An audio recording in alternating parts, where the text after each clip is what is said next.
An eastern Missouri community is also mourning the loss of a law officer who has ties to the 4 states.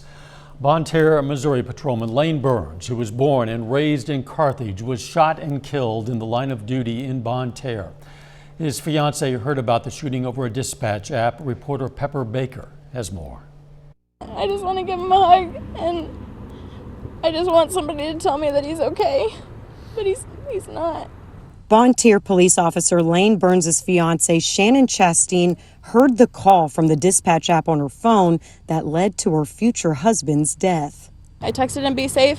He read the message, and about 3 or 4 minutes later, I heard the 3rd officer yelling for help on the radio that he needed backup because 2 officers had been shot. She found out later at the hospital that one of those shots took Burns' life. He loved what he did. He loved the department that he worked for most of all.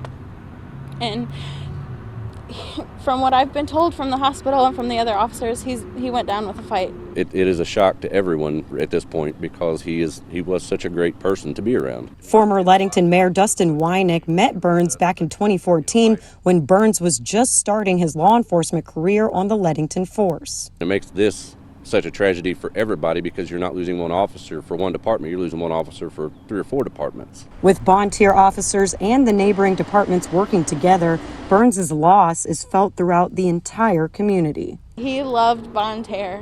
He loved it. He loved the officers that he worked with. He loved his chief.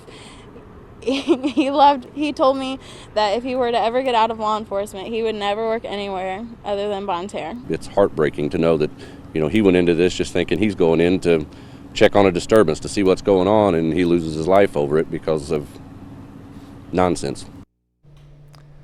Another Bonne Terre officer, Corporal Garrett Worley, was shot in the leg. At last report, Corporal Worley was still in the ICU.